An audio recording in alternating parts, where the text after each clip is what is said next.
माननीय सदस्यगण, जैसा आपको समाचार 2 के भाग के माध्यम से पहले ही सूचित किया जा चुका है कि माननीय मंत्री जी द्वारा बजट प्रस्तुत किए जाने के पश्चात इसकी प्रतियां आपको मेंबर पोर्टल के माध्यम से उपलब्ध करा दी जाएगी। आपको ये भी सूचित किया जाता है कि माननीय वित्त मंत्री जी के बजट भाषण की प्रतियां हार्ड कॉपी के रूप में उपलब्ध कराई जाएगी। अतः बजट प्रस्तुत हो जाने के पश्चात सदस्य कृपया बजट भाषण की अपनी अपनी प्रति प्रकाशन फलक से ले सकते हैं। आइटम नंबर 1, माननीय मंत्री महोदय Shrimati Nirmala Sitharaman ji.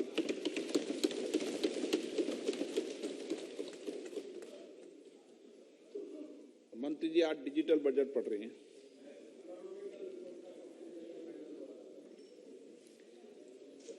Honorable Speaker,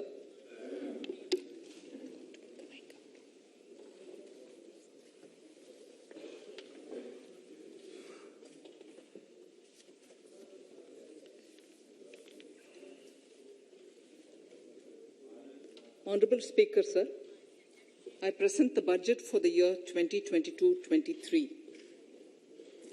At the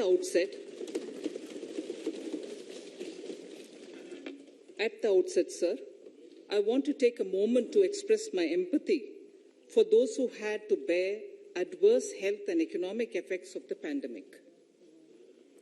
The overall sharp rebound and recovery of the economy is reflective of our country's strong resilience. India's economic growth in the current year is estimated to be 9.2%, highest among all large economies. I recognize we are in the midst of an Omicron wave with high incidence but milder symptoms. Further, the speed and coverage of our vaccination campaign has helped greatly. With an accelerated improvement of health infrastructure in the past 2 years, we are in a strong position to withstand challenges. I am confident that with Sabka Prayas, we will continue our journey with strong growth.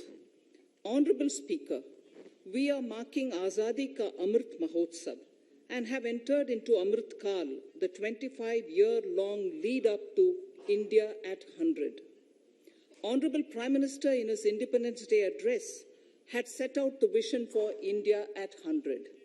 By achieving certain goals during Amrit Kal, our government aims to attain this vision. They are complementing the macroeconomic level growth focus with a microeconomic level all-inclusive welfare focus, promoting digital economy and fintech, technology-enabled development, energy transition, and climate action, and relying on virtuous cycles starting from private investment with public capital investment, helping to crowd in private investment. Since 2014, our government's focus has been on empowerment of citizens, especially the poor and the marginalized. Measures have included programs that have provided housing, electricity, cooking gas, and access to water. We also have programs for ensuring financial inclusion and direct benefit transfers. We are committed to strengthening the abilities of the poor to tap all opportunities. Our government constantly strives to provide the necessary ecosystem for the middle classes, a vast and wide section which is populated across various middle-income brackets, to make use of the opportunities they so desire.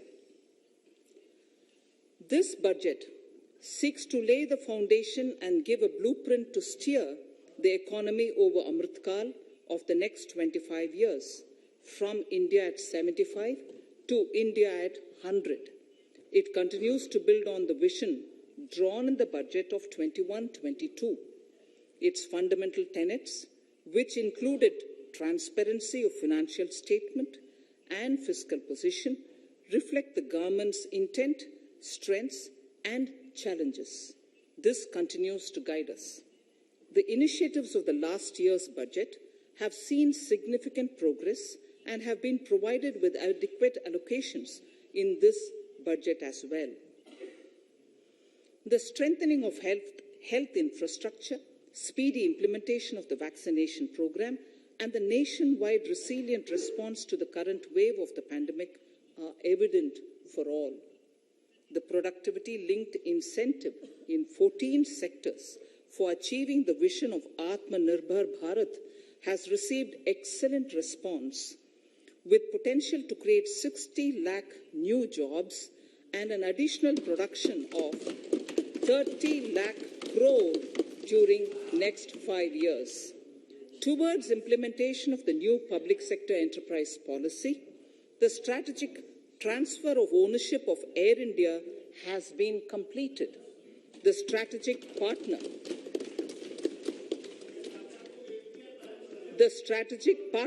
for Neelachal Ispat Nigam Limited has been selected. The public issue of the LIC is expected shortly.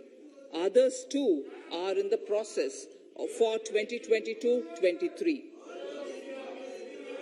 The National Bank आपको पर्याप्त मौका पर्याप्त अवसर मिलेगा बेटे बेटे टिप्पणी मत कीजिए. The National Bank for Infrastructure Development and National Asset Reconstruction Company have commenced their activities. Honourable Speaker, Sir, Budget 2021-22 had provided a sharp increase in provision for public investment or capital expenditure. Throughout the year, with the Honourable Prime Minister guiding the implementation, our economic recovery is continuing to benefit from the multiplier effect.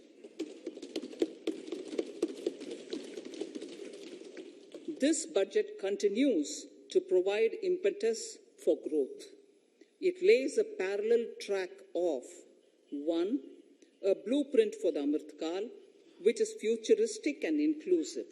This will directly benefit our youth, women, farmers, the scheduled castes, and the scheduled tribes. And number 2, big public investment. Number 2, big public investment for modern infrastructure, readying for India at 100. This shall be guided by PM Gati Shakti and be benefited by the synergy of multimodal approach. Moving forward on this parallel track, we lay the following 4 priorities: PM Gati Shakti, inclusive development, productivity enhancement and investment, sunrise opportunities, energy transition, and climate action, and 4, financing of investments.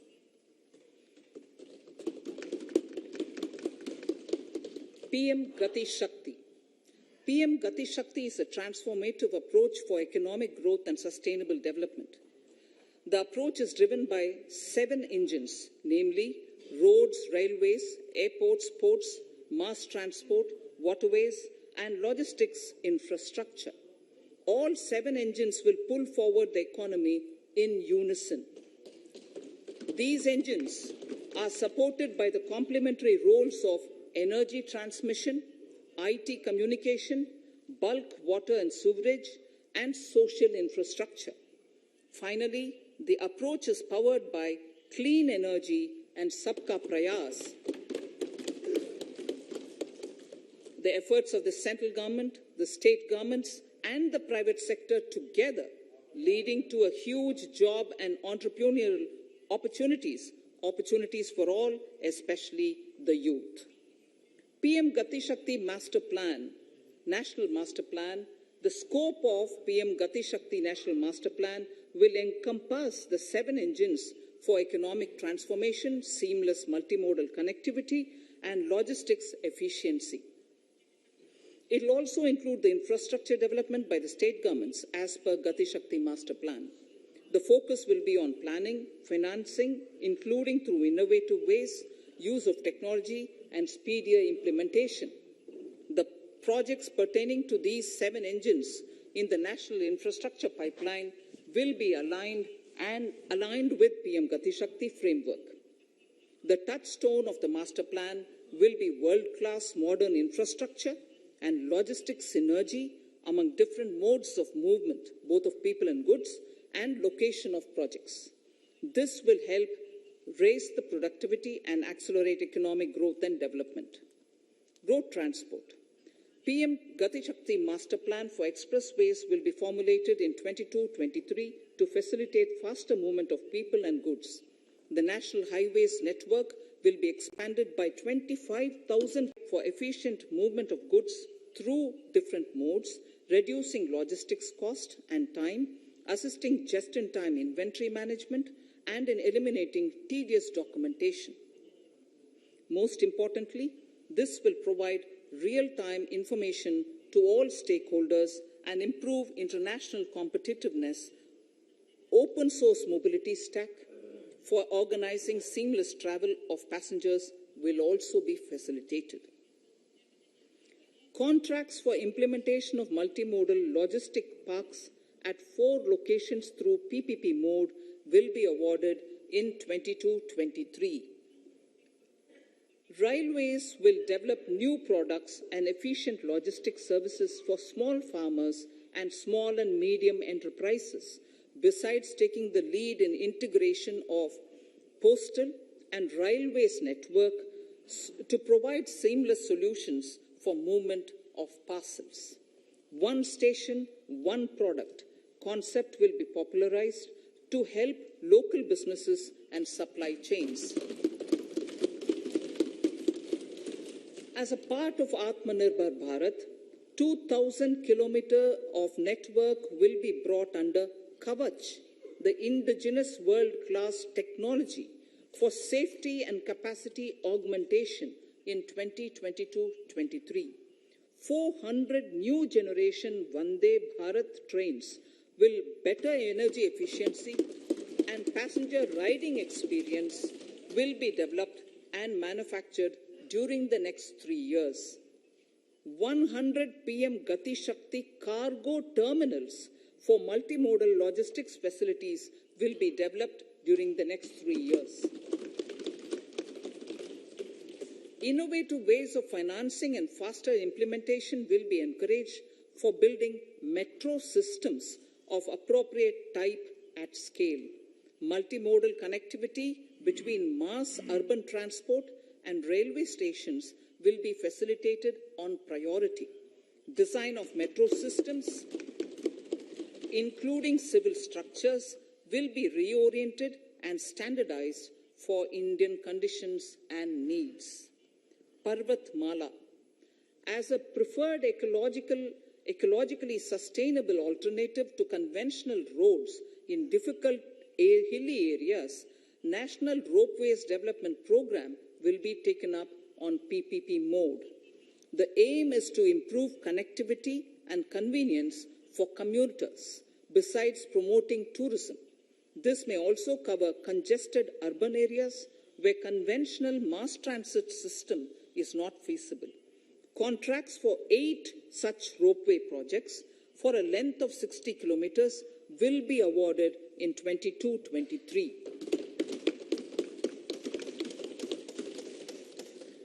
With technical support from the Capacity Building Commission, central ministries, state governments, and their infra agencies will have their skills upgraded. This will ramp up capacity in planning, design, financing, including innovative ways, and implementation management of the PM Gati Shakti infrastructure projects. Inclusive development, our second priority. Agriculture. The procurement of wheat in Rabi 21-22 and the estimated procurement of paddy in Kharif 21-22 will cover 1,208 lakh metric tons of wheat and paddy from 163 lakh farmers, and 2.37 lakh crores will be the direct payment of MSP value to their accounts. Chemical-free natural farming will be promoted throughout the country with a focus on farmers' lands in 5-kilometer wide corridors along the river Ganga at the first stage. 2023 has been announced as the International Year of Millets.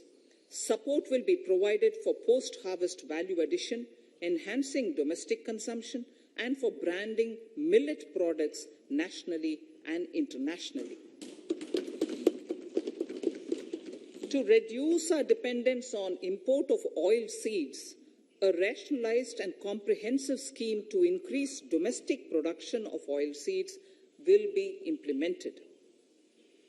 For delivery of digital and high-tech services to farmers, with involvement of public sector research and extension institutions, along with private agri-tech players and stakeholders of agri-value chains, a scheme in PPP mode will be launched.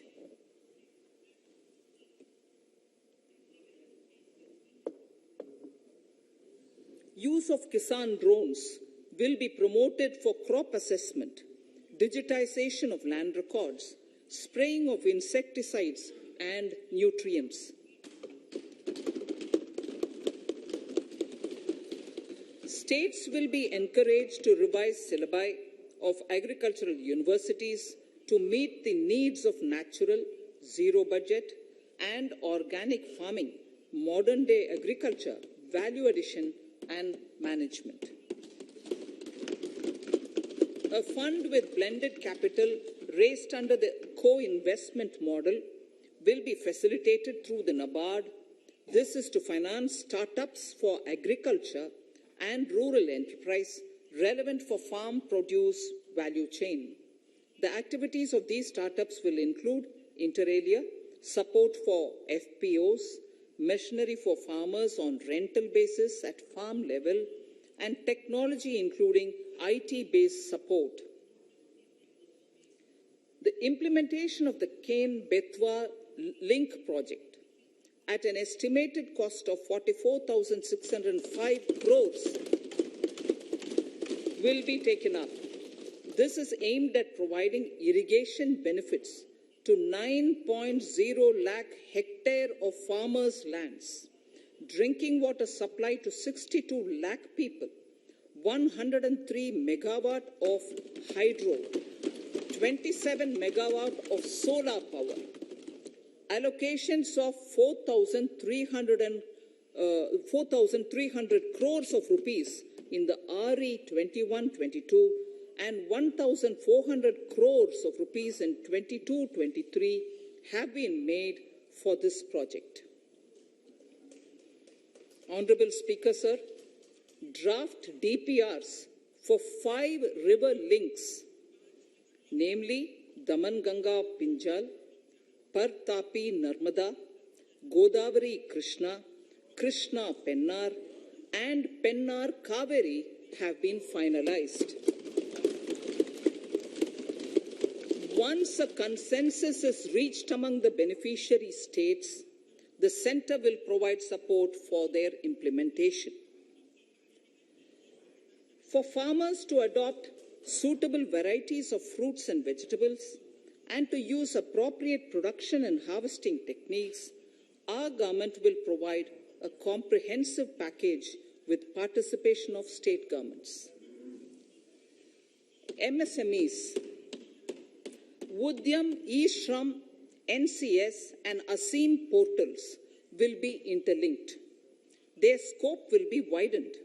They will now perform as portals with live organic databases, providing G2C, B2C, and B2B services.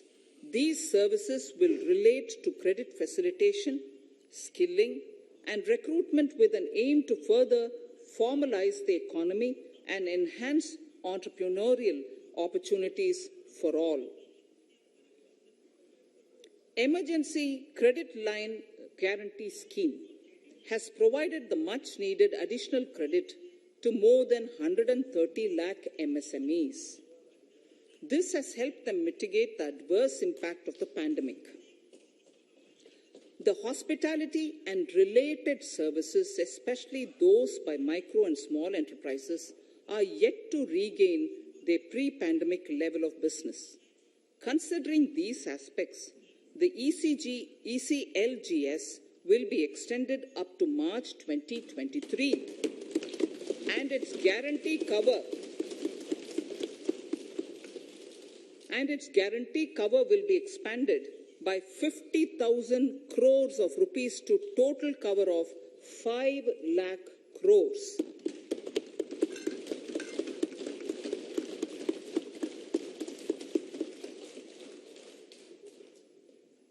With the additional amount being earmarked exclusively for the hospitality and related sectors.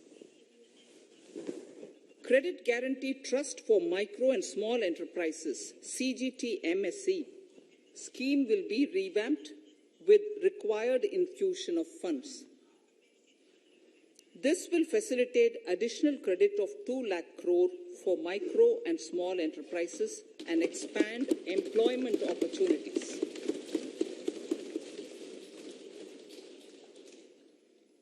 Raising and Accelerating MSME Performance, RAMP, program will outlay of 6,000 crore over 5 years will be rolled out. This will help MSME sector become more resilient, competitive, and efficient.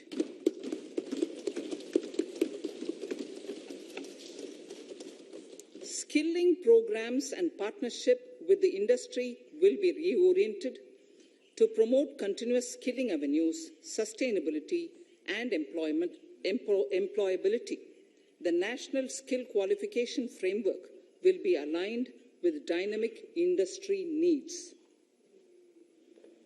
Digital ecosystem for skilling and livelihood, the Desh Stack e-portal, will be launched.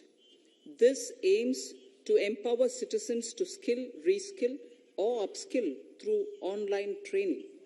It will also provide API-based trusted skill credentials, payment and discovery layers to find relevant jobs and entrepreneurial opportunities. Startups will be promoted to facilitate Drone Shakti through varied applications and for drone as a service. In select ITIs in all states, the required courses for skilling will be started. Due to the pandemic-induced closure of schools, our children, particularly in the rural areas and those from scheduled castes and scheduled tribes and other weaker sections, have lost almost 2 years of formal education. Mostly, these are children in government schools. We recognize the need to impart supplementary teaching and to build a resilient mechanism for education delivery. For this purpose, One Class, One TV channel program of PM E-Vidya will be expanded from 12 to 200 TV channels. This will enable all states to provide supplementary education in regional languages for classes 1 to 12.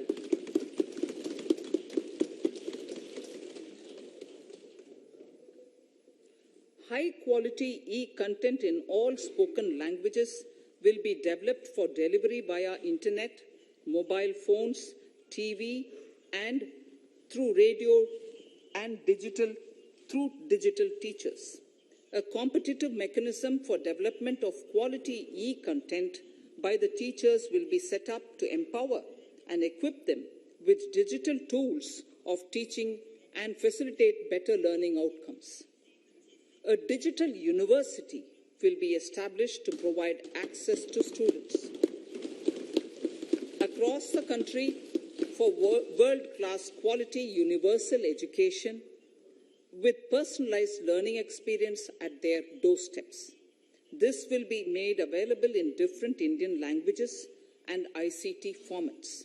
The university will be built on a networked hub and spoke model, with the hub building cutting-edge ICT expertise. The best public universities and institutions in the country will collaborate as a network of hub and spoke. An open platform for the national digital health ecosystem will be rolled out. It will consist of digital registries of health providers and health facilities, unique health identity, consent framework with and universal access to health facilities. The pandemic has accentuated mental health problems in people of all ages. To better the access to quality mental health counseling and care services, a national tele-mental health program will be launched. This will include a network of 23 tele-mental health centers of excellence, with NIMHANS being the nodal center, and International Institute of Information Technology, Bangalore, IIIT Bangalore, providing technology support. Recognizing the importance of Nari Shakti as the harbinger of our bright future and for women-led development, during the Amrit Kal, our government has comprehensively revamped the schemes of the Ministry of Women and Child Development. Accordingly, 3 schemes, namely Mission Shakti, Mission Vatsalya, Saksham Anganwadi and Poshan 2.0 were launched recently to provide integrated benefits to women and children. Saksham Anganwadis are a new generation Anganwadis that have better infrastructure and audio-visual aids, powered by clean energy and providing improved environment for early childhood development. 2 lakh Anganwadis will be upgraded under this scheme. Current coverage of Har Ghar Nal Se Jal is 8.7 crores. Of this, 5.5 crore households were provided tap water in last 2 years itself. Allocation of 60,000 crores of rupees has been made with an aim to cover 3.8 crore households in 2022 and 23. In 22-23, 80 lakh houses will be completed for the identified eligible beneficiaries of the PM Awas Yojana, both rural and urban. 48,000 crores is allotted for this purpose. The central government will work with the state governments for reduction of time required for all land and construction related approvals, for promoting affordable housing for middle class and for the economically weaker sections in urban areas. We shall also work with the financial sector, regulators, to expand access to capital along with reduction in cost of intermediaries. A new scheme, Prime Minister's Development Initiative for the Northeast, will be implemented through the Northeastern Council. It will fund infrastructure in the spirit of PM Gati Shakti and social development projects based on felt needs of the Northeast. This will enable livelihood activities for youth and women, filling the gaps in various sectors. It will not be a substitute for existing central or state schemes. While the central ministries may also post their candidate projects, priority will be given to those posted by the states. An initial allocation of 1,500 crores of rupees will be made, and the initial list of projects is given in Annexure 1 of my speech. Our vision to improve the quality of life of citizens in the most backward districts of the country through Aspirational Districts program has been translated into reality in a very short span of time. 95% of those 112 districts have made significant progress in key sectors such as health, nutrition, financial inclusion, and basic infrastructure. They have surpassed even some of the state average values.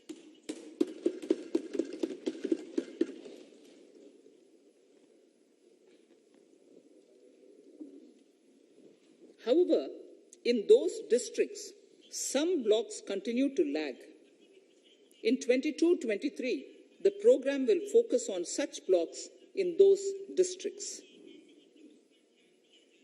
Border villages with sparse population, limited connectivity, and infrastructure often get left out from the development gains. Such villages on the northern border will be covered under a new Vibrant Villages program. The activities will include construction of village infrastructure, housing, tourist centers, road connectivity, provisioning of decentralized renewable energy, direct-to-home access for Doordarshan and educational channels, and support for their livelihood generation. Additional funding for these activities will be provided. Existing schemes will be converged. We will define their outcomes and monitor them on a constant basis. In 2022, 100% of 1.5 lakh post offices will come on the core banking system, enabling financial inclusion and access to accounts through net banking, mobile banking, ATMs, and also provide online transfer of funds between post office accounts and bank accounts. This will be helpful, especially for farmers and senior citizens in rural areas, enabling interoperability and financial inclusion. Honorable Speaker, sir, in recent years, digital banking, digital payments, and fintech innovations have grown at a rapid pace in the country. Government is continuously encouraging these sectors to ensure that the benefits of digital banking reach every nook and corner of the country in a consumer-friendly manner. Taking forward this agenda and to mark 75 years of our independence, it is proposed to set up 75 digital banking units in 75 districts of the country by scheduled commercial banks. The financial support for digital payment ecosystem announced in the previous budget will continue in 22-23 as well. This will encourage further adoption of digital payments. There will also be a focus to promote use of payment platforms that are economical and user-friendly. Sir, I move to the next priority. In recent years, over 25,000 compliances were reduced and nearly 1,500 union laws were repealed. This is the result of our government's strong commitment for minimum government and maximum governance. 1,486 union laws were repealed. Our trust in the public and ease of doing business is what is highlighted here, sir. For the Amrit Kal, the next phase of ease of doing business 2.0 and ease of living will be launched. In our endeavor to improve productive efficiency of capital and human resources, we will follow the idea of trust-based governance. The new phase will be guided by an active involvement of the states, digitization of manual processes and interventions, integration of the central and state level systems through IT bridges, a single point access for all citizen-centric services, and standardization and removal of overlapping compliances, crowdsourcing of suggestions and ground-level assessment of the impact with active involvement of citizens and businesses will be encouraged. A single window portal, Parivesh, for all green clearances was launched in 2018. It has been instrumental in reducing the time required for approvals significantly. The scope of this portal will be expanded to provide information to the applicants, Based on location of units, information about specific approvals will be provided. It'll enable application for all 4 approvals through a single form and tracking of the process through Centralized Processing Center Green, CPC Green. E-passports. The issuance of e-passports using embedded chip and futuristic technology will be rolled out in 22-23 to enhance the convenience for the citizens in their overseas travel. By the time of India at 100, nearly half our population is likely to be living in urban areas. To prepare for this, orderly urban development is of critical importance. This will help realize the country's economic potential, including livelihood opportunities for the demographic dividend. For this, on the one hand, we need to nurture the megacities and their hinterlands to become current centers of economic growth. On the other, we need to facilitate Tier 2 and Tier 3 cities to take on the mantle in the future. This would require us to reimagine our cities into centers of sustainable living with opportunities for all, including women and our youth. For this to happen, urban planning cannot continue with a business as usual approach. We plan to steer a paradigm change. A high-level committee of reputed urban planners, urban economists, and institutions will be formed to make recommendations on urban sector policies, capacity building, planning, implementation, and governance. For urban capacity building, support will be provided to the states. Modernization of building bylaws, town planning schemes, transit-oriented development will be implemented. This will facilitate reforms for people to live and work closer to the mass transit systems. The central government's financial support for mass transit projects and Amrit scheme will be leveraged for formulation of action plans and their implementation for facilitating the TOD and TPS by the states. For developing India-specific knowledge in urban planning and design, and to deliver certified training in these areas, up to 5 existing academic institutions in different regions will be designated as centers of excellence. These centers will be provided endowment fund of 250 crore each.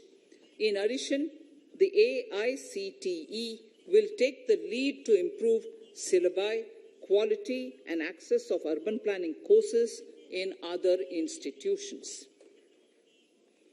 We will promote a shift to use of public transport in urban areas.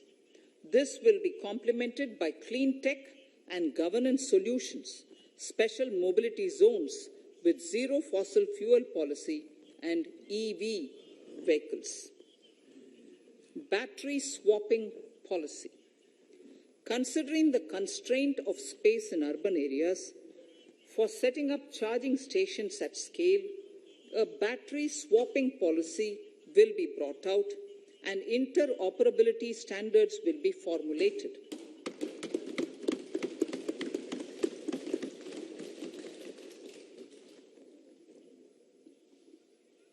The private sector will be encouraged to develop sustainable and innovative business models for battery or energy as a service. This will improve efficiency in the EV ecosystem. Efficient use of land resources is a strong imperative. States will be encouraged to adopt unique land parcel identification number to facilitate IT-based management of records.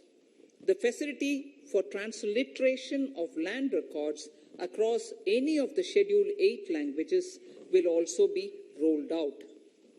The adoption of linkage with National Generic Document Registration System, NGDRS, with the One Nation, One Registration software will be promoted as an option for uniform process of registration and anywhere registration of deeds and documents. Necessary amendments in the code IBC will be carried out to enhance the efficiency of the resolution process and facilitate cross-border insolvency resolution.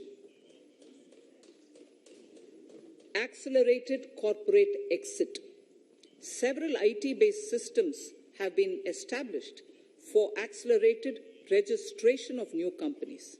Now the Center for Processing Accelerated Corporate Exit, CPACE, will process re-engineering, will be established to facilitate and speed up the voluntary winding up of these companies from the currently required 2 years to less than 6 months. Government procurement.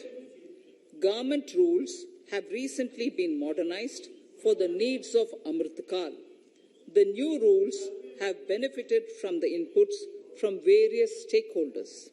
The modernized rules allow use of transparent quality criteria besides cost and evaluation of complex tenders.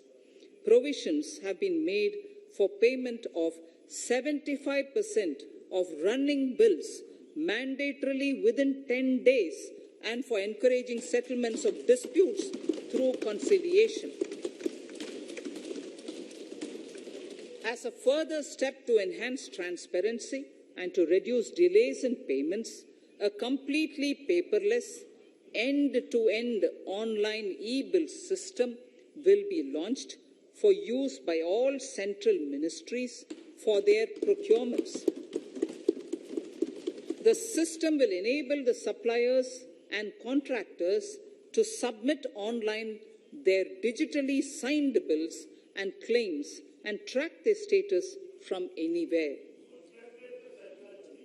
To reduce indirect cost for suppliers and work contractors, the use of surety bonds as a substitute for bank guarantee will be made acceptable in government procurements. Business such as gold imports may also find this useful. IRDAI, insurance regulator, has given the framework for issue of surety bonds by insurance companies. AVGC Promotion Task Force.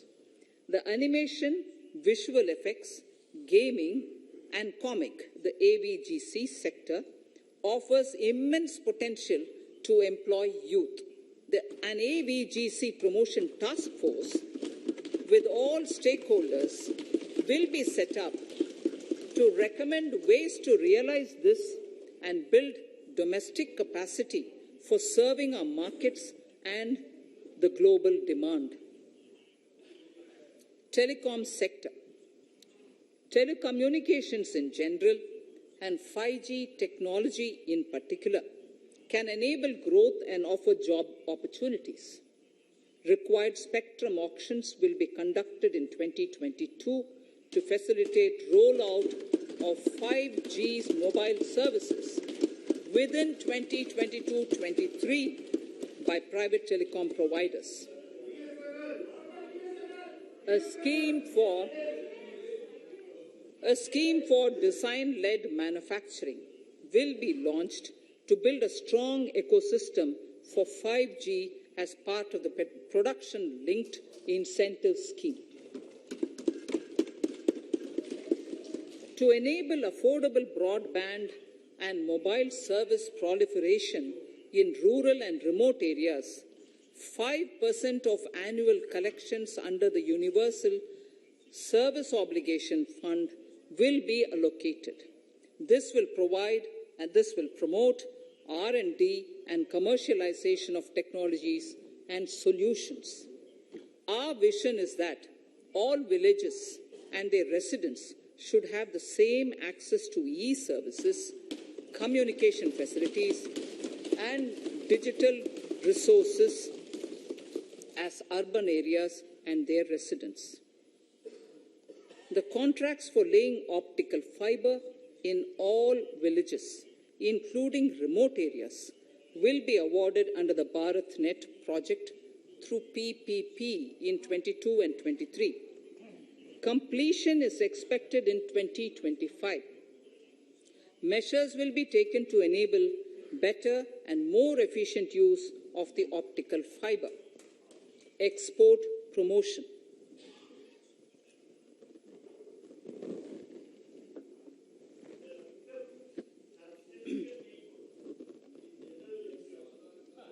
The Special Economic Zones Act will be replaced with a new legislation that will enable the states to become partners in development of enterprise and service hubs.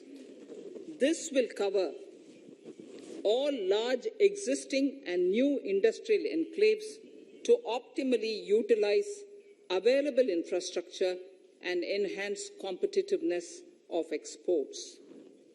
Atmanirbharta in defense.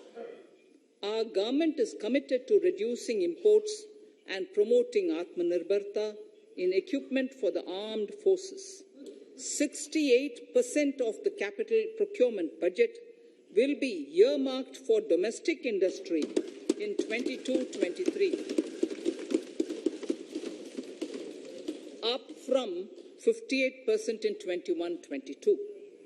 Defense R&D will be opened up for industry, startups, and academia, with 25% of defense R&D budget earmarked. Private industry will be encouraged to take up design and development of military platforms and equipment in collaboration with DRDO and other organizations through SPV model.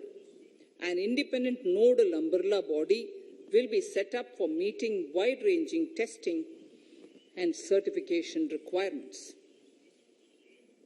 Artificial intelligence, geospatial systems and drones, semiconductor and its ecosystem, space economy, genomics and pharmaceuticals, green energy and clean mobility systems have immense potential to assist sustainable development at scale and modernize the country. They provide employment opportunities for our youth and make Indian industry more efficient and competitive. Supportive policies, light touch regulations, facilitative actions to build domestic capacities and promotion of research and development will guide the government's approach. For R&D in the sunrise opportunities, in addition to efforts of collaboration among academia, industry and public institutions, government contribution will be provided. Energy transition and climate change. The risks of climate change are the strongest negative externalities that affect India and other countries. As Honorable Prime Minister said at the COP26 summit in Glasgow last November, and I quote, "What is needed today is mindful and deliberate utilization instead of mindless, destructive consumption," unquote. The low-carbon development strategy, as enunciated in the Panchamrit that he announced is an important reflection of our government's strong commitment towards sustainable development. The strategy opens up huge employment opportunities and will take the country on a sustainable development path. This budget proposes several near-term and long-term actions accordingly. Solar power.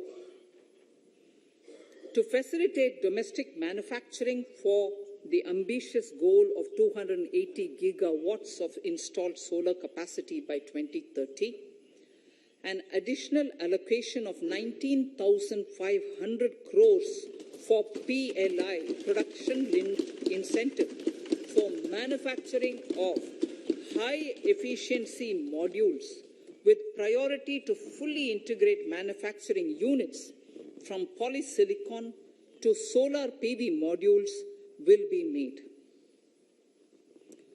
Honorable Speaker, sir, the circular economy transition is expected to help in productivity enhancement as well as creating large opportunities for new businesses and jobs. The action plans for 10 sectors such as electronic waste, end-of-life vehicles, used oil waste, toxic and hazardous industrial waste are already ready. The focus will now be on addressing important cross-cutting issues of infrastructure, reverse logistics, technology upgradation, and integration with informal sector. This will be supported by active public policies covering regulations, extended producers' responsibilities, framework, and innovation facilities. 5 to 7% biomass pellets will be co-fired in thermal power plants, resulting in carbon dioxide savings of 38 MMT annually. This will also provide extra income to farmers and job opportunities to locals and help avoid stubble burning in agricultural fields. Saving energy is an important aspect of the energy management. Hence, energy efficiency and savings measures will be promoted. This will be done in large commercial buildings through the energy service company business model. It will facilitate capacity building and awareness for energy audits, performance contracts, and common measurement of and verification protocol.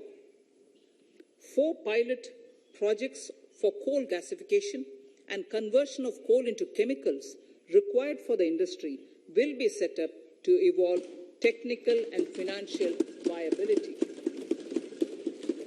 The policies and required legislative changes to promote agroforestry and private forestry will be brought in. In addition, financial support will be provided to farmers belonging to scheduled castes and scheduled tribes who want to take up agroforestry. Honourable Speaker, I now move to the 4th priority, financing of investments. Capital investment holds the key to speedy and sustainable economic revival and consolidation through its multiplier effect.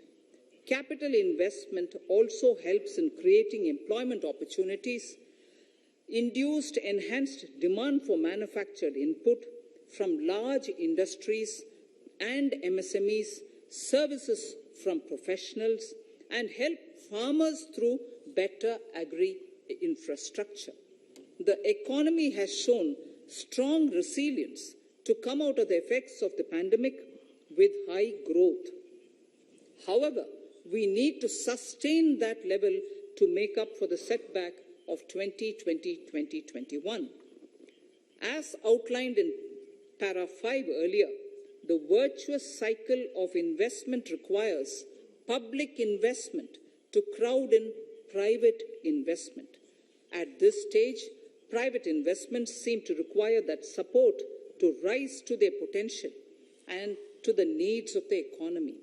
Public investment must continue to take the lead and prime the private investment and demand in 2022-23. Considering the above imperative, the outlay for capital expenditure in the union budget is once again being stepped up sharply by 35.4% from 5.54 lakh crore in the current year to 7.50 lakh crores in 22-23. This has increased to more than 2.2 times the expenditure of 2019-20. This outlay in 22-23 will be 2.9% of the GDP. Effective capital expenditure, with this investment taken together with the provision made for creation of capital assets through grants and aid to states, the effective capital expenditure of the central government is estimated at 10.68 lakh crores in 22-23, which will be about 4.1% of the GDP. Green bonds. As a part of the government's overall market borrowings in 22-23, sovereign green bonds will be issued for mobilizing resources for green infrastructure. The proceeds will be deployed in public sector projects, which help in reducing the carbon intensity of the economy. Gift IFSC.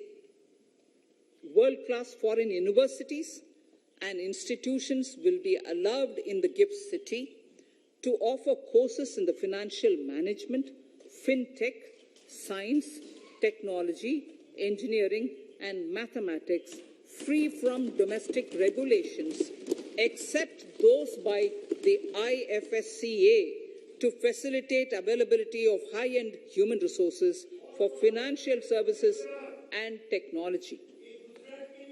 An international arbitration center will be set up in the gift city for timely settlement of disputes under international jurisprudence.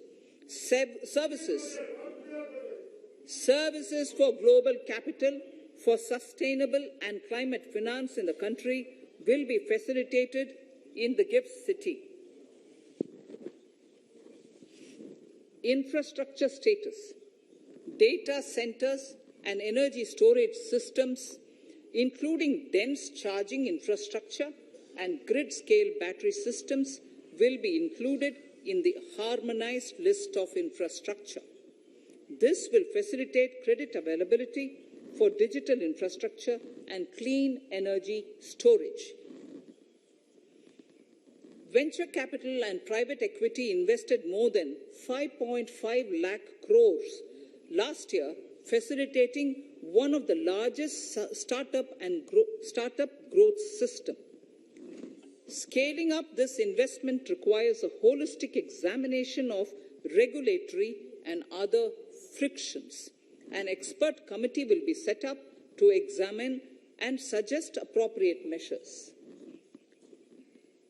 Government-backed funds, NIIF and SIDBI, Fund of Funds, have provided scale capital, creating a multiplier effect. For encouraging important sunrise sectors such as climate action, deep tech, digital economy, pharma, and agri-tech, the government will promote these thematic funds for blended finance, with the government share being limited to 20% and the funds being managed by private fund managers. For financing the infrastructure needs, the stepping up of public investment will need to be complemented by private capital at a significant scale. Measures will be taken to enhance financial viability of projects, including PPP, with technical and knowledge assistance from multilateral agencies. Enhancing financial viability shall also be obtained by adopting global best practices, innovative ways of financing, and balanced risk allocation. Digital rupee.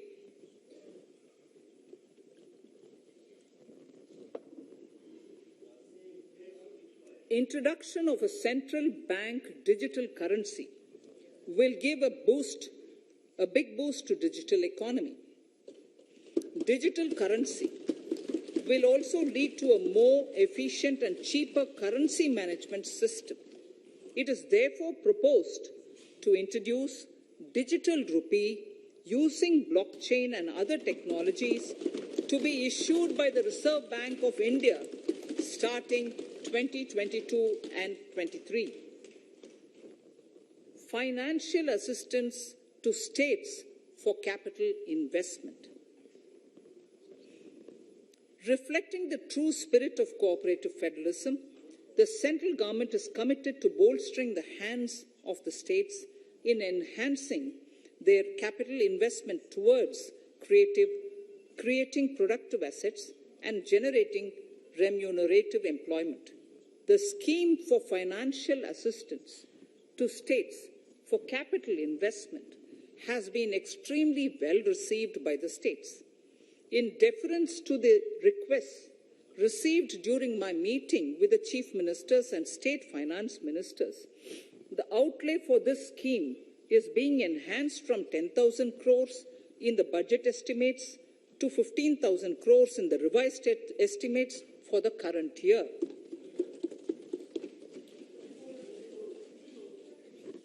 For 22-23,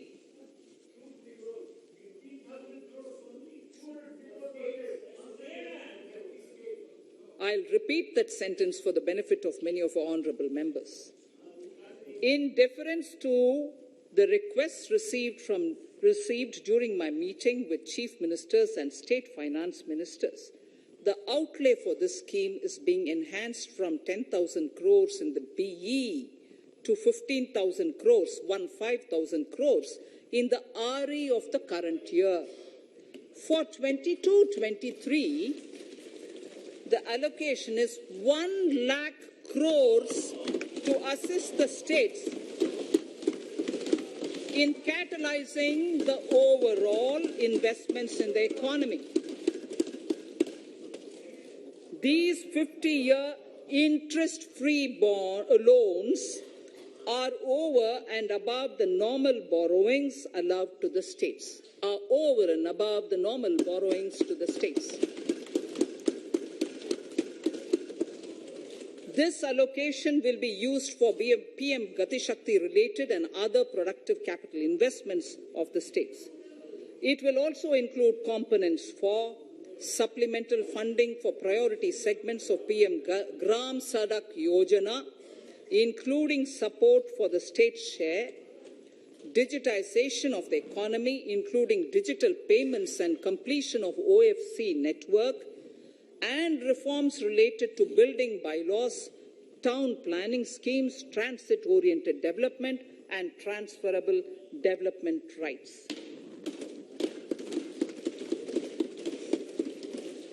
In 22-23, in accordance with the recommendations of the 15th Finance Commission, the states will be allowed a fiscal deficit of 4% of the GSDP, of which 0.5% will be tied to power sector reforms, for which the conditions have already been communicated in 21-22. Fiscal management. As against a total expenditure of 34.83 lakh crores of rupees projected in the BE 21-22, the revised estimate is 37.70 lakh crores. The revised estimate of capital expenditure is 6.3 lakh crores of rupees. This includes an amount of 51,971 crores towards settlement of outstanding guaranteed liabilities of Air India and its other sundry commitments. Coming to the budget estimates, Honourable Speaker, sir, the total expenditure in 22-23 is estimated at 39.45 lakh crores, while the total receipts other than borrowings are estimated at 22.84 lakh crores of rupees.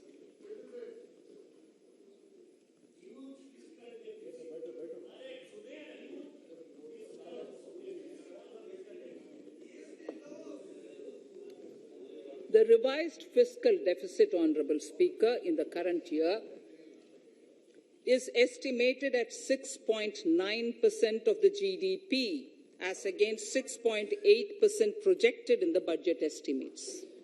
The fiscal deficit is in 22-23 is estimated at 6.4% of the GDP, which is consistent with the broad path of the fiscal consolidation announced by me last year to reach a fiscal deficit level below 4.5% by 25-26. While setting the fiscal deficit level in 22-23, I am conscious of the need to nurture growth through public investment to become stronger and sustainable. I will now move to Part B of my speech.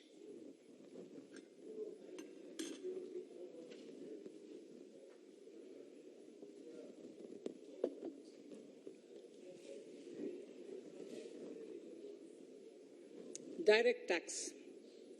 Honorable Speaker, sir, I take this opportunity to thank all the taxpayers of our country who have contributed immensely and strengthened the hands of the government in helping their fellow citizens in this hour of need.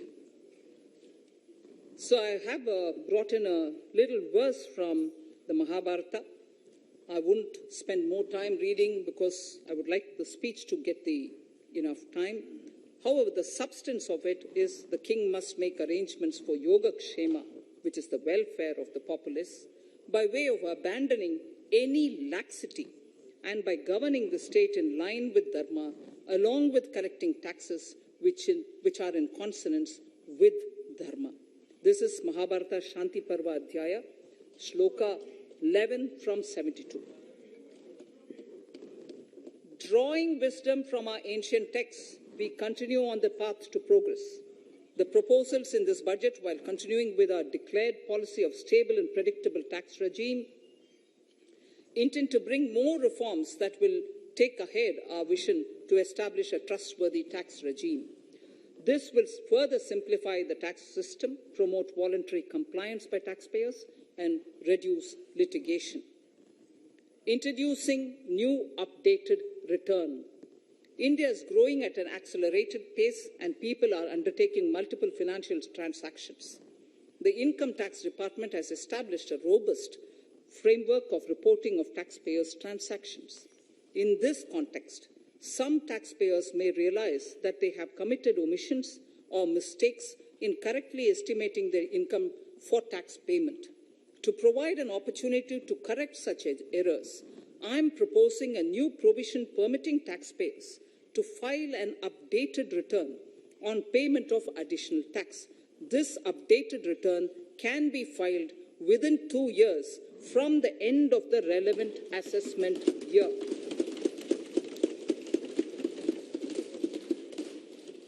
Honorable Speaker, sir, presently, if the department finds out that some income has been missed out by an assessee, it goes through a lengthy process of adjudication. Instead, with this proposal now, there will be a trust repost in the taxpayers that will enable the assessee herself to declare the income that she may have missed out earlier while filing her return. Full details of the proposal are given in the finance bill. It is an affirmative step in the direction of voluntary compliance.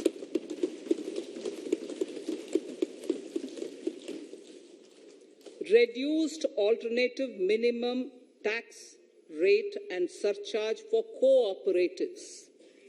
Currently, cooperative societies are required to pay alternate minimum tax at the rate of 18 and 1.5%. However, companies pay the same rate, which is the alternate minimum tax, at the rate of 15%.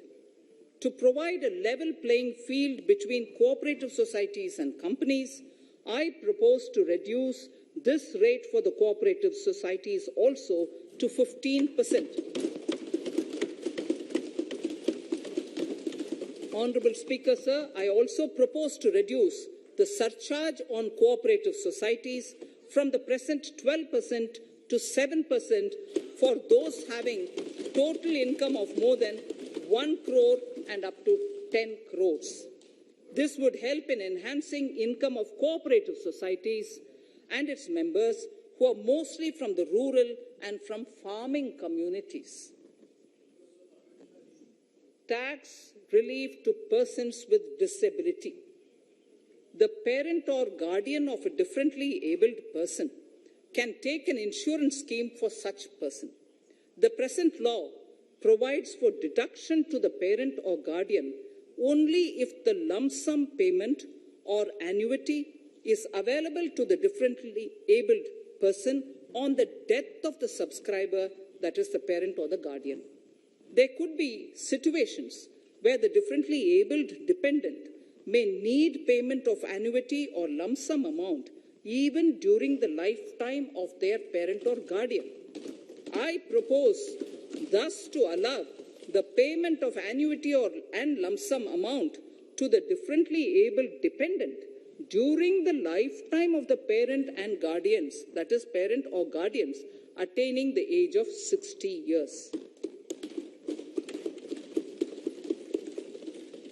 Parity between employees of the state and central governments. At present, the central government contributes 14% of the salary of its employee to the National Pension System, NPS, Tier 1. This is allowed as a deduction in computing the income of the employee. However, such deduction is allowed only to the extent of 10% of the salary in case of employees of the state governments. To provide equal treatment to both central and state government employees, I propose to increase the tax deduction limit from 10% to 14% on employers' contribution to the MPS account of state government employees as well. This would help in enhancing the social security benefits of the state government employees and bring them at par with central government employees. Incentives for startups. Startups have emerged as drivers of growth for our economy. Over the past few years, the country has seen a manifold increase in successful startups. Eligible startups established before 31/3/2022 had been provided a tax incentive for 3 consecutive years out of the 10 years from incorporation. In view of the COVID pandemic, I propose to extend the period of incorporation of the eligible startup by 1 more year, that is, up to 31/3/2023, for providing such tax incentives.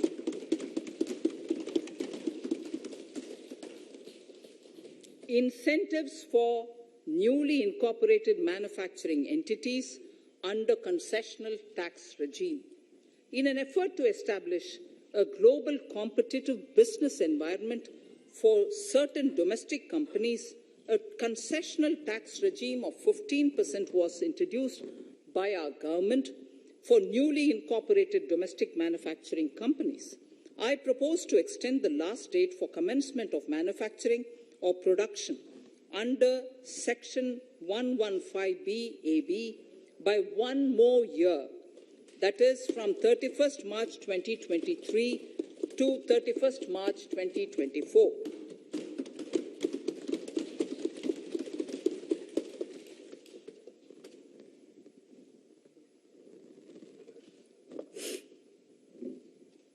Scheme for taxation of virtual digital assets. There has been a phenomenal increase in transaction in virtual digital assets. The magnitude and frequency of these transactions have made it imperative to provide for a specific tax regime. Accordingly, for the taxation of virtual digital assets, I propose to provide that any income from transfer of any virtual digital asset shall be taxed at the rate of 30%, 30%. No deduction in respect of any expenditure or allowance shall be allowed while computing such income except cost of acquisition. Further, loss from transfer of virtual digital asset cannot be set off against any other income. Further, in order to capture the transaction details, I also propose to provide for TDS on payment made in relation to transfer of virtual digital asset at the rate of 1% of such consideration above a monetary threshold. Gift of virtual digital asset is also proposed to be taxed in the hands of the recipient.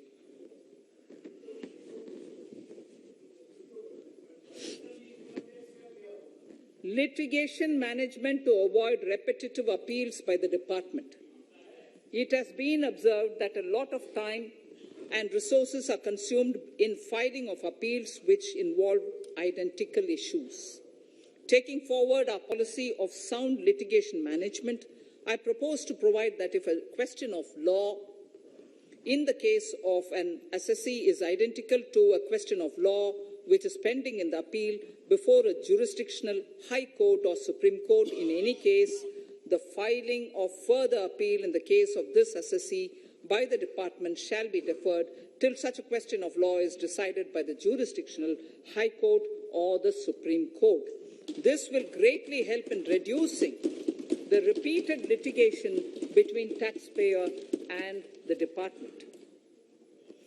Taking forward our efforts to further promote the IFSC, I hereby propose to provide that income of a non-resident from offshore derivative instruments or over-the-counter derivatives issued by an offshore banking unit, income from royalty and interest on account of lease of ship, and income received from portfolio management services in IFSC shall be exempt from tax subject to specified conditions.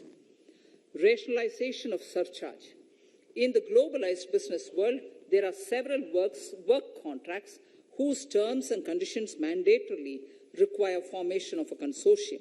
The members in the consortium are generally companies. In such cases, the income of these AOPs has to suffer a graded surcharge up to 37%, which is a lot more than surcharge on the individual companies. Accordingly, I propose to cap the surcharge of these AOPs at 15%, 15%. Further, the long-term capital gains on listed equity shares, units, etc., are liable to maximum surcharge of 15%, while other long-term capital gains are subjected to a graded surcharge which goes up to 37%.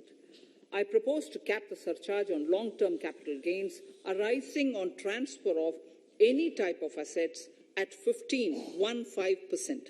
This step will give a boost to startup community, and along with my proposal on the extended tax benefits to manufacturing companies and startups, reaffirms our commitment to Atmanirbhar Bharat. Clarification in relation to health and education cess as business expenditure. The income tax is not an allowable expenditure for computation of business income. This includes tax as well as surcharges. The health and education cess is imposed as an additional surcharge on the taxpayer for funding specific government welfare programs. However, some courts have allowed health and education cess as business expenditure, which is against the legislative intent. To reiterate the legislative intent, I propose to clarify that any surcharge or cess on income and profits is not allowable as business expenditure. Deterrence against tax evasion. Honourable Speaker, sir, presently there is ambiguity regarding set-off of brought forward loss against undisclosed income detected in search operations. It has been observed that in many cases where undisclosed income or suppression of sales, etc., is detected, payment of tax is avoided by setting off of losses. In order to bring certainty and to increase deterrence among tax evaders, I propose to provide that no set-off of any loss shall be allowed against undisclosed income detected during search and survey operations.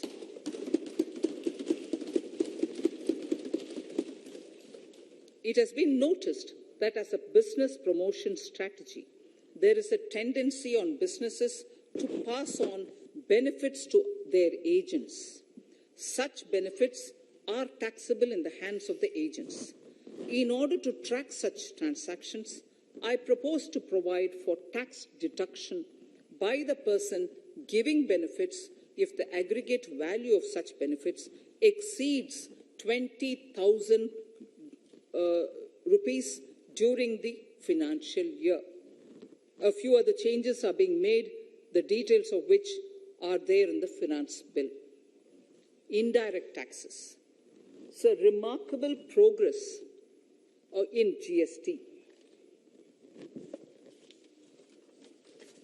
GST has been a landmark reform of independent India, showcasing the spirit of cooperative federalism.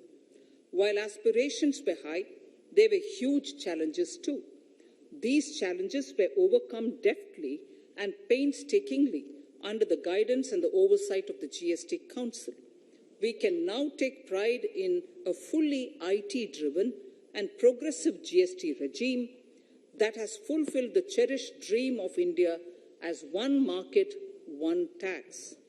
There are still some challenges remaining, and we aspire to meet them in the coming year. The right balance between facilitation and enforcement has engendered significantly better compliance, and enforcement has engendered better compliance. GST revenues are buoyant despite the pandemic. I would bring in something which I've got to know this morning, not part of my speech, but worth putting in here for the knowledge of the Honourable House. I would like to bring to the notice of this House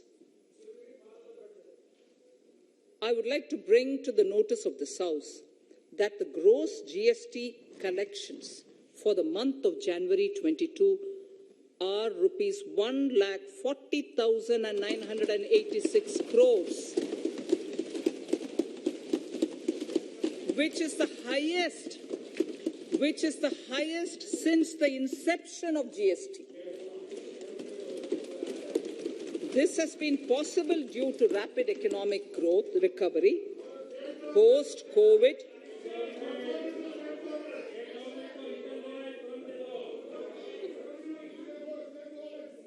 This has been possible due to the rapid economic recovery post-COVID, as well as various policy and administration undertaken by central and state tax administrations. Taxpayers deserve applause for this growth. Not only did they adapt to the changes, but enthusiastically contributed to the cost of paying taxes. Special economic zones. In part A of my speech, I have referred to the proposed reforms in SEZs. Alongside, we will also undertake reforms in customs administration of SEZs, and it shall henceforth be fully IT-driven and function on the Customs National Portal with a focus on higher facilitation and with only risk-based checks. This will ease doing business by SEZ units considerably. This reform shall be implemented by 30th September 2022. Customs reforms and duty rate changes. Customs administration has reinvented itself over the years through liberalized procedures and infusion of technology. Faceless customs has been fully established. During COVID-19 pandemic, customs formation have done exceptional frontline work against all odds, displaying agility and purpose. Customs reforms have played a very vital role in domestic capacity creation, providing level playing field to our MSMEs, easing the raw material supply side constraints, enhancing ease of doing business, and being an enabler to other policy initiatives such as PLI and phased manufacturing plans. My proposal on customs side are aligned to these objectives. Project imports and capital goods. National Capital Goods Policy 2016 aims at doubling the production of capital goods by 2025. This would create an employment opportunities and result in increased economic activity. However, several duty exemptions, even extending to over 3 decades, in some cases have been granted to capital goods for various sectors like power, fertilizer, textiles, leather footwear, food processing, and fertilizers. These exemptions have hindered the growth of the domestic capital goods sector. Similarly, project import duty concessions have also deprived the local producers of a level playing field in areas like coal mining projects, power generation, transmission, or distribution projects, railway and metro projects. Our experience suggests that reasonable tariffs are conducive to the growth of domestic industry and Make in India without significantly impacting the cost of essential imports. Accordingly, Honourable Speaker, Sir, it is proposed to phase out the concessional rates in capital goods and project imports gradually and apply a moderate tariff of 7.5%. Certain exemptions for advanced machineries that are not manufactured within the country shall continue. A few exemptions are being introduced on inputs like specialized castings, ball screw, and linear motion guide to encourage domestic manufacturing of capital goods. In the last two budgets, we have rationalized several customs exemptions. We have once again carried out an extensive consultation, including by crowdsourcing. As a result of these consultations, more than 350 exemption entries are proposed to be gradually phased out. These include exemptions on certain agricultural produce,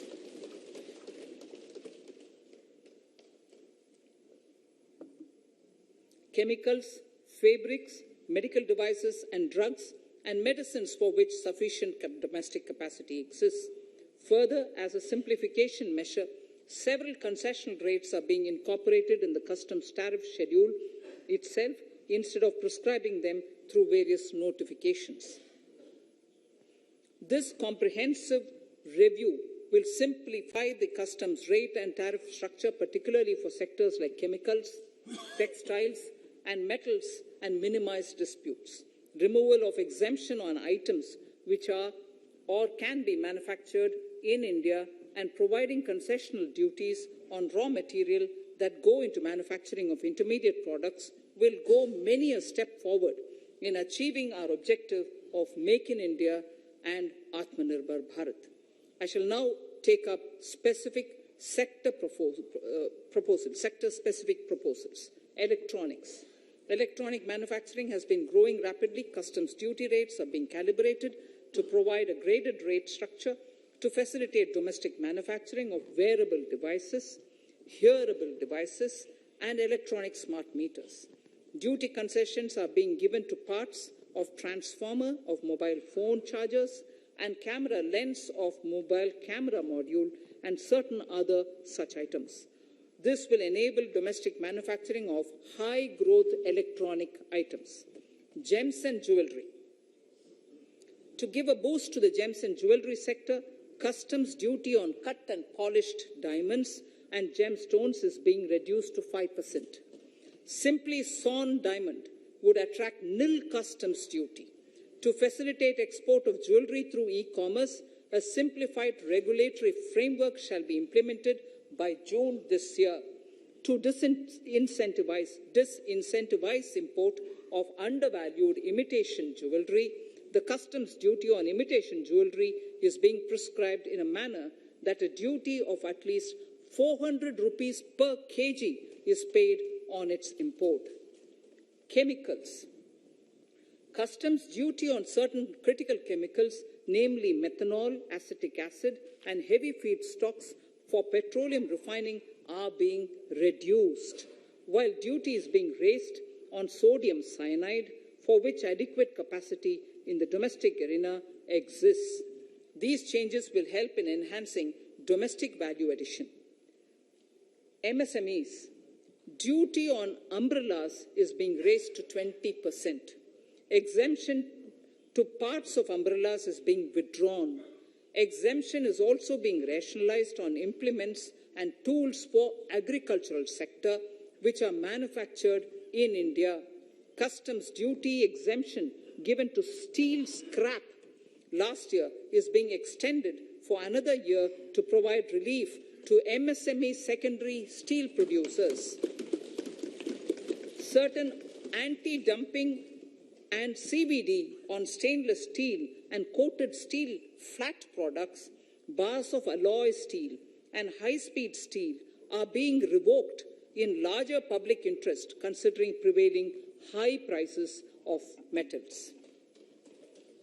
To incentivize exports, exemptions are being provided on items such as embellishment, trimmings, fasteners, buttons, zipper, lining material, specified leather, furniture fittings, and packaging boxes that may be needed by bona fide exporters of handicrafts, textiles, leather garments, leather footwear, and other goods. Honourable Speaker, sir, duty is being reduced on certain inputs required for shrimp aquaculture so as to promote its exports. Tariff measure to encourage blending of fuel. Blending of fuel is a priority for this government. To encourage the efforts for blending of fuel, unblended fuel shall attract an additional differential excise duty of Rs 2 per litre from first day of October 22. A few other changes are being made in duty rates, customs, tariff and customs law, the details of which are there in the finance bill. Mr. Speaker, sir, with these words, I commend the budget to this august House. Thank you. Item number 2, Srimati Nirmala Sitharaman ji.